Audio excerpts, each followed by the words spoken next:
I excitedly sent my ultrasound picture to my husband, hoping to share the joy, but he sent me divorce papers instead. If you're sick, see a doctor. Sending your medical records to me is useless, I can't read them anyway.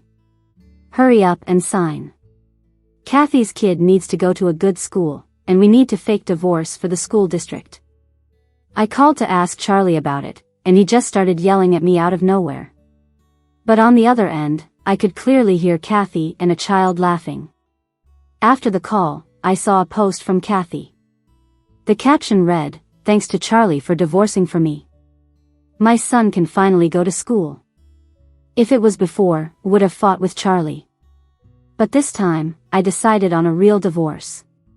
Charlie came back late, smelling like alcohol, with lipstick marks on his white shirt collar, and a few red marks on his neck. At that moment, I made up my mind to take a misoprostol. That's for a medication abortion. Today is our wedding anniversary. I got a cake to celebrate with Charlie and tell him the pregnancy news. But instead, here were the divorce papers from Charlie. Charlie looked at the cake on the table, confused. Whose birthday is it? I put the medicine away, tossed the cake, and coldly said, "Just a friend." He quietly sighed, "See, I knew it wasn't your birthday." He added, "Our anniversary is the 27th, today is only the 7th. Then, he smugly looked at me, waiting for praise. But in our 3 years of marriage, Charlie never remembered our anniversary. He got it wrong every time. He remembered Kathy and her son's birthdays perfectly though, never missing them. Charlie pulled out a Mickey Mouse plush from his pocket and handed it to me, sorry for my attitude on the call earlier. The plush had a BMW logo on it, clearly a freebie from buying a car. I remembered Kathy's post today with a picture of a new BMW. I said, "I don't like plus highs, or freebies." Charlie looked slightly embarrassed but stayed calm. "You don't have to be so petty. Kathy's a single mom, it's hard for her. Her kid needs to start school, can't delay it. Once Kathy handles the school stuff, we'll remarry." Charlie tried to hug me. As his hand was about to touch me, I dodged away like avoiding something dirty. His awkward hand hung in the air as his face turned cold, pulling back. "Cindy, why are you acting high and mighty? Didn't I already apologize? What more do you want?" I didn't want to keep arguing, so I got up to leave. Seeing me ignore him, Charlie got madder. He grabbed my wrist, and I lost balance, hitting my injured left foot. Charlie had heard it a few days ago. He brought hot soup from the kitchen, texting Kathy on his phone. The soup slipped and spilled all over, burning my foot. It tore off some skin, and it still hadn't healed. Blood oozed from the wound again, staining the floor. Charlie looked panicky. "I didn't mean it. I'll take you to the hospital." I didn't refuse, nodded, "Okay." Charlie helped me into the car, and then Kathy's voice came from the Bluetooth system. "My Charlie, be safe, and work hard to take care of me." Charlie looked embarrassed, quickly explaining, "Kathy left her Bluetooth here. I'll get rid of it." I calmly said, "No need." The car was silent. Charlie checked my expression in the rear-view mirror. "Cindy, you're not mad?" I pressed my lips together. I used to see Kathy as an enemy, fighting with Charlie over her antics a lot. Now I didn't even care about Charlie, let alone his side piece. "Just drive, it's late. The Women's and Children's Hospital is less than 2 miles away. A quick turn at the corner, and we'd be there." Just as the car started, Charlie's phone rang. At this hour, who else could it be but Kathy? Charlie answered happily, lips curling into a smile. Kathy's sweet voice pleaded for Charlie's company, saying she was scared of the thunder and the rain. "Cindy, I'll park over there.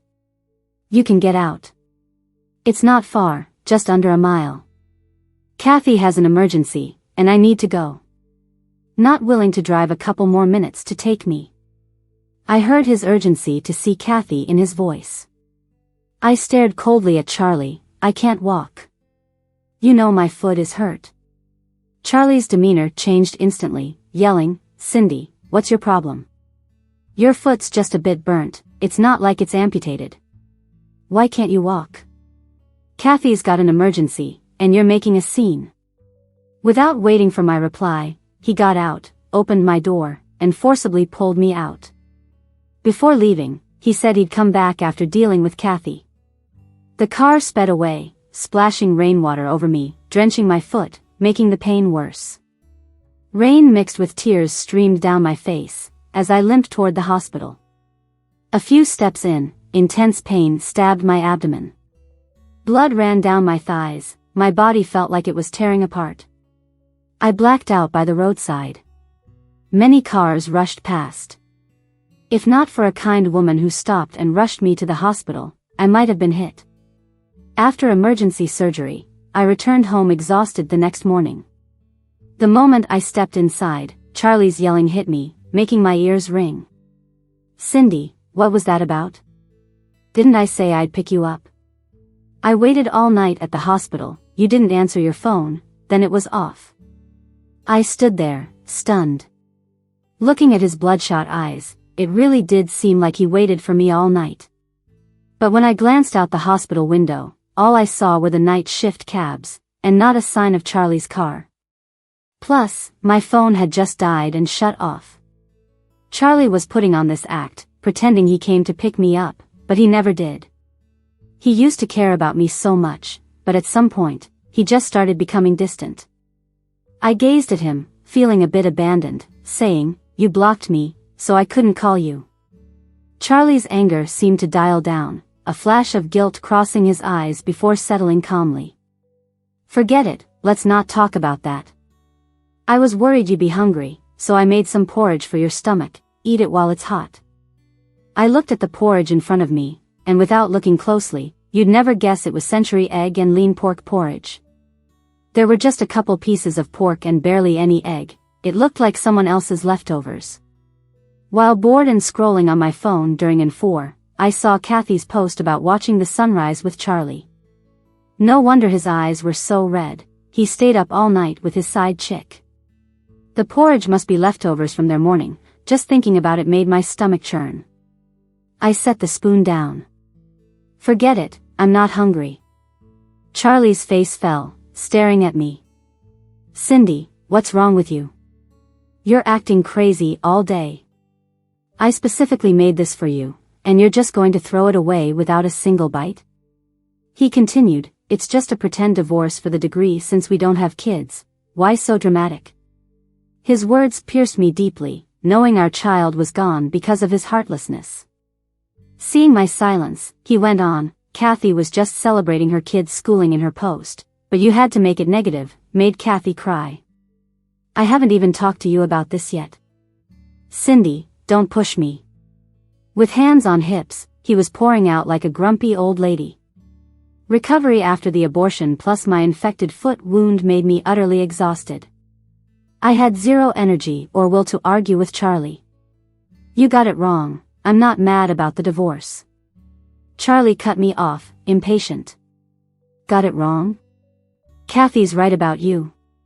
You get mad over small things, jealous for no reason, you really lack grace. Every time I'm busy and late, you're blowing up my phone and always checking my whereabouts. I'm busy, alright?" Charlie sure knew how to gaslight someone. Back then, I'd have fought hard to prove everything was out of love. But Charlie wasn't dumb, he knew I loved him. He just didn't love me anymore. To him, my love felt like shackles. When Charlie finished his rant, I calmly asked, "Are you done? If nothing else, please close the door on your way out." His face turned red, he stormed out, angrily slamming the door. Soon after, another door slammed from the living room. Whenever we argued, Charlie would leave for days to be with Kathy, claiming it'd give us both time to cool down. Really, it was just a typical trick to kick up drama, giving him an excuse to cheat. When Charlie wasn't home, I actually slept well alone and was doing fine. After recovering enough, I reached out to my bestie, who works at a big law firm, to chat about the divorce and splitting assets. I still had 30 days in the cool-down period, plenty of time. While Charlie was off-grid, Kathy's social media was alive, documenting every breath Charlie took. Today's post was Charlie on a boat trip with some buddies, Kathy in a bikini clinging to his side, her chest nearly glued to his arm, both grinning ear to ear. I accidentally liked it but decided not to undo it. Even if I did, they'd see a notification. Unexpectedly, Charlie called soon after. "Hey, I'll pick you up to come to the beach, meet my boys." He added, "Wasn't planning on taking you, but you've been behaving, so here's a reward." Even though our divorce was just on paper, I didn't want him discovering that I was seriously planning not to get back together. I quietly agreed, "Okay, sure." Charlie showed up on time, surprisingly without Kathy. Once we got to the beach, Charlie's buddies were warm and welcoming. I spotted Jason right away. Jason was Charlie's childhood friend and often his cover-up mate. Every time Charlie didn't come home, Jason helped by making excuses. He approached with a grin, saying, "Sis-in-law, last time when Charlie had dinner with Kathy, it was my idea. My bad for not giving you a heads up, I'll down 3 drinks as a penalty." With that, he downed them. I couldn't exactly lash out when Jason was smiling apologetically. I forced a smile. "I understand, there's always forgetfulness when busy." I clinked my glass against his. Jason kept chatting. "Heard you're planning business in New York, congrats." I gave a small smile. "Just an idea, not great timing yet." Charlie suddenly appeared, scrutinizing me. "You're heading to New York? Why didn't you tell me? Did you ask my permission?" I remained silent, simply watching Charlie go through another outburst. The cheerful atmosphere suddenly came to a halt. Charlie kept yelling at me when he saw I wasn't saying anything. Jason had to usher everyone else away, leaving just the two of us. Charlie saw I wasn't budging, looking like I was determined to leave him for New York. A rare nervous expression appeared on his face, and his tone softened a lot. In a low voice, Charlie said, "Kathy and I have an agreement. Once the school enrollment is dealt with, I'll divorce her and we can get remarried. And even if the degree slots are taken, it doesn't matter. I can buy you a new house when we have kids in the future, okay?" Before I could respond, a familiar figure emerged from a distance, slowly walking toward Charlie. One of Charlie's buddies immediately stood up, waving and shouting loudly, "Sis-in-law, sis-in-law, Charlie's here." Everyone awkwardly glanced at me. Jason quickly reacted and kicked the guy who'd spoken. "Are you blind? Isn't the sis-in-law sitting right over there? Stop shouting nonsense and go set up the grill for the barbecue." I decided to go to the restroom and got up to leave. With so many people around, I didn't want to start a scene. Just to save each other some face. Charlie watched me leave, then glanced at Kathy coming towards him.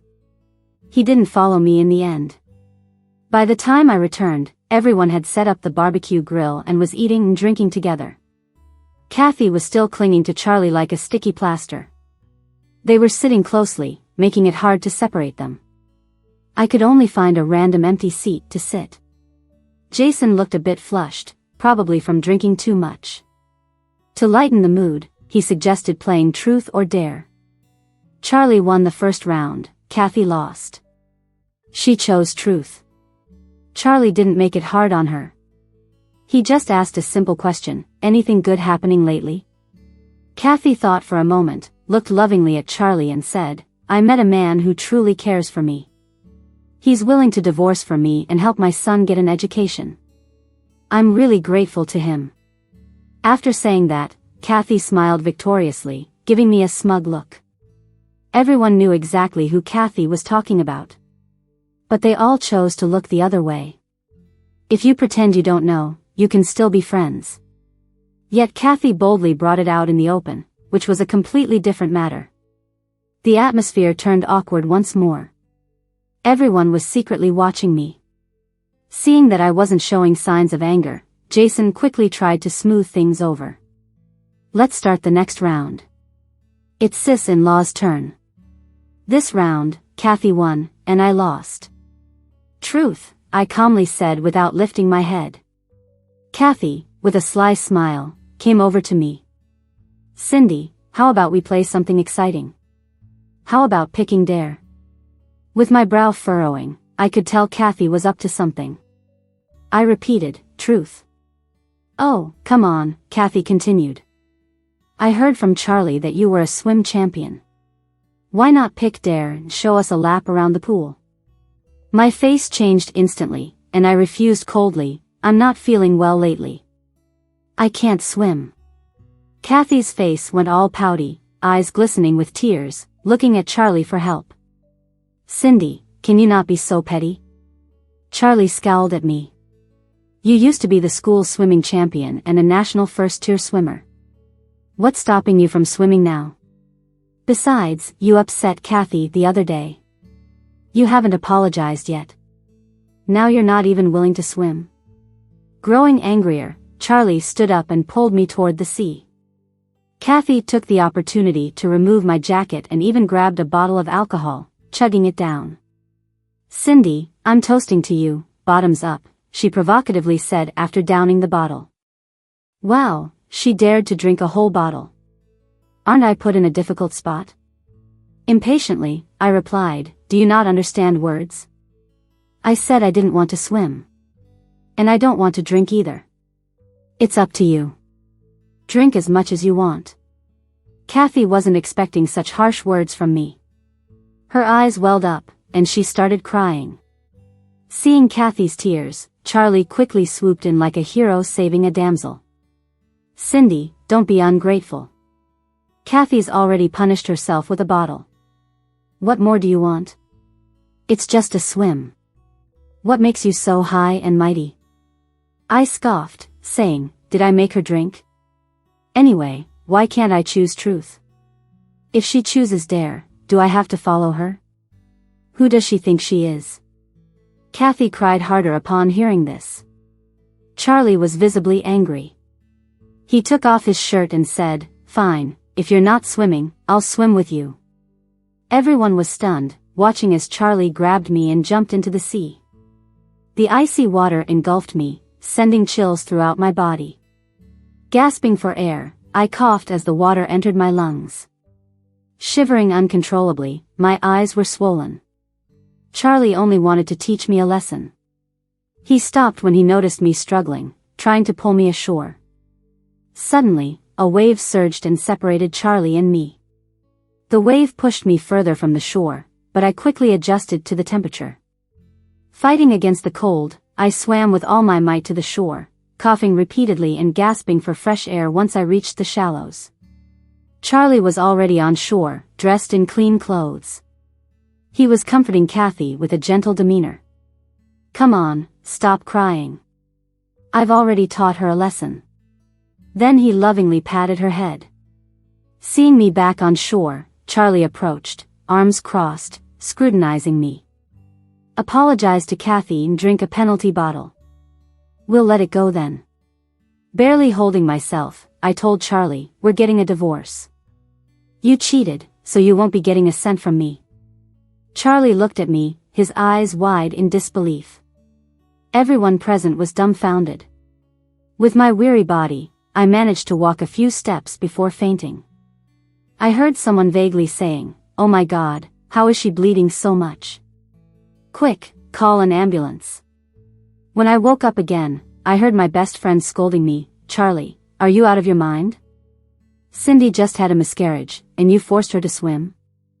I think that swimming must have fried your brain. I really didn't know she had a miscarriage. She was pregnant. How could you not tell me about such a big thing? Charlie looked regretful. Don't you have eyes? Didn't you see how weak she looked? Plus, Cindy clearly said she sent you the ultrasound images, but it seems your eyes were only on Kathy, my friend said, furious. Charlie was in disbelief. He hurriedly checked his phone. What were you thinking? Now the baby is gone, and you realize the pain. And you are going to divorce Cindy for Kathy, just for Kathy's kid to go to school. Cindy miscarried because of your anger, my friend continued to rage at Charlie.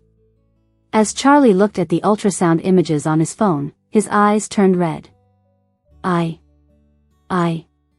Enough. I can't stand to see you right now. Just wait outside. You're only going to upset Cindy, my friend said, annoyed, as she pushed Charlie out of the hospital room. When my friend saw I had opened my eyes, she immediately held my hand and gently patted my head. You're awake. How are you feeling? Are you uncomfortable? She looked at me with concern. I asked quietly, you know everything? She nodded. I told you, Charlie seemed like a player, but you just wouldn't listen and insisted on marrying him, she said, looking at me with disappointment. Back then, marrying Charlie was me settling for less. I was head over heels in love with him, and my parents had no choice but to approve. Before my parents passed away, they even handed the branch company over to Charlie, hoping I'd be happy. Perhaps it was then that Charlie started to distance himself. Charlie came back in unexpectedly. I'm sorry I didn't know you were pregnant, he said with regret, looking down. I cut him off immediately. I know you like Kathy. I'm fine with a divorce, but you won't get any of the assets. Charlie hurriedly explained, it's just a fake divorce, honey. I don't really like Kathy. I let out a small laugh. Stop pretending. That night you were drunk, Kathy brought you home, and I happened to be there.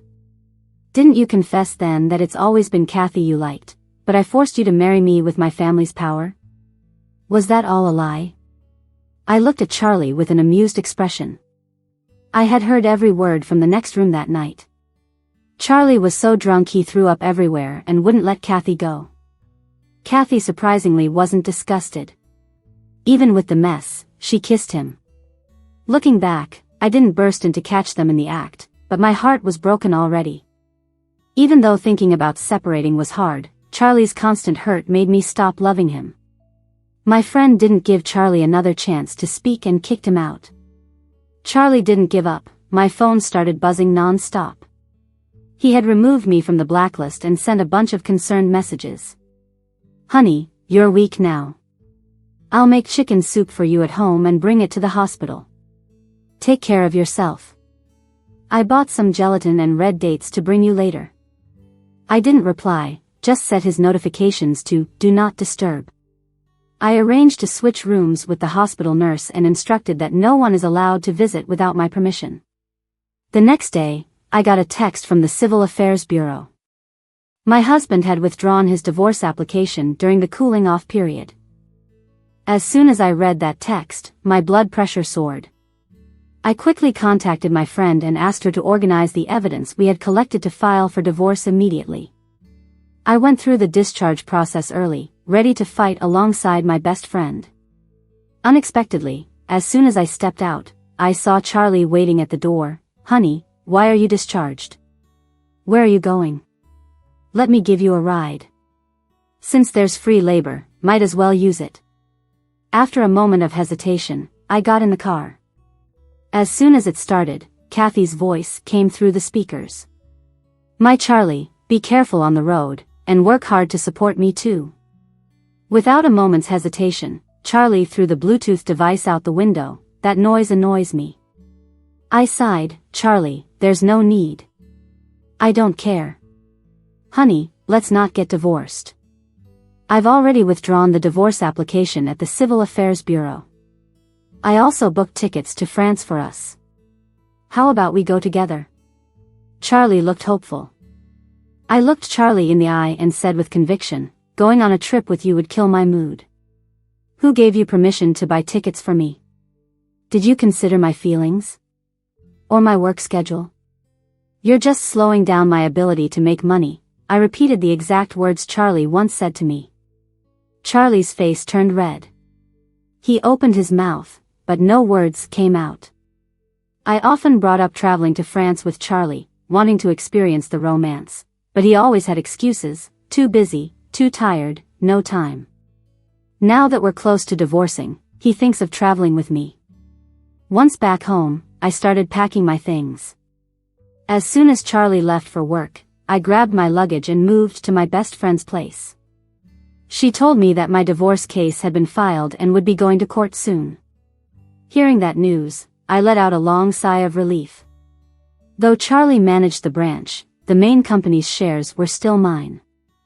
Once the divorce papers are processed, I can dig into his accounts from the past few years, find a reason, and get Charlie fired. To avoid his harassment, I jetted off to our New York branch to take care of business. But that very afternoon, Charlie showed up too. He was outside the office with a banner and a loudspeaker, shouting, "Cindy, I love you. Honey, please, let's not divorce." No matter how much security tried to move him along, he wouldn't leave. I'd already told every employee that anyone who let Charlie in would be fired on the spot.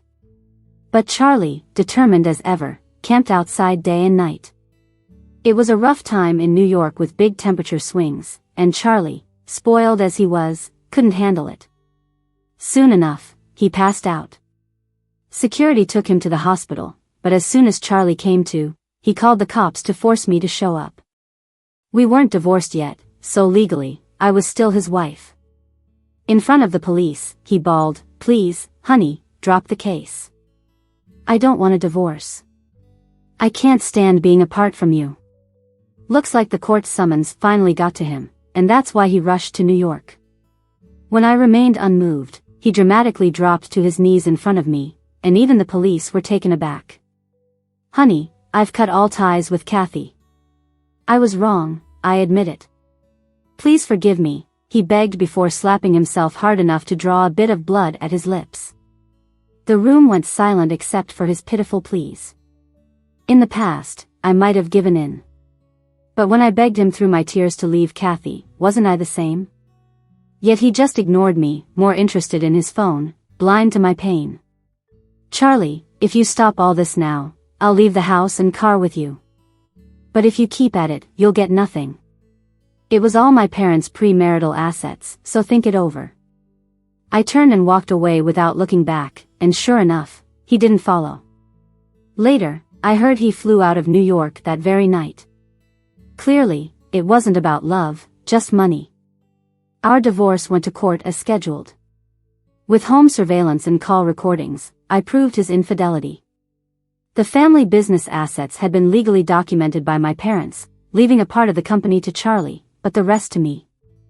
The judge, noting Charlie's marital misconduct, ordered him to compensate me with $200,000. This result satisfied me. Charlie never made much money, so $200,000 was a lot for him. Because he didn't bother me later on, I let him keep the house and car as promised. After the divorce, he took a vacation and rushed into marriage with Kathy. They went on a honeymoon, and Kathy flooded social media with pics of her big diamond ring and their French adventures. With Charlie out of the company, I secretly audited his company account during his tenure. What I found blew my mind. Charlie had been secretly pocketing kickbacks from investors, buying equipment cheap and inflating reimbursement invoices. I was shaking with anger over those records. I hired a professional audit team to secure all relevant documents and filed charges against Charlie for embezzlement. The day he returned from his French trip, he was arrested right off the plane by prosecutorial staff. Over the years, Charlie lined his pockets, while everyone in the company kept quiet out of fear. Now divorced, former employees eagerly testified against him. The investigation showed he'd embezzled millions. He couldn't even remember our anniversary correctly in 3 years of marriage. The house and car I'd handed over are now company's, back in my possession. What's mine always finds its way back. Charlie couldn't repay the company, so I filed to seize Kathy's assets. Kathy, in disbelief, argued, "I owe nothing. How can my property be taken? As Charlie's spouse, you must share his obligations as well as his rights, Ms. Cindy," explained the staff. Most of Charlie's wealth went to shared married life, and now he can't cover debts, so the spouse must pay up.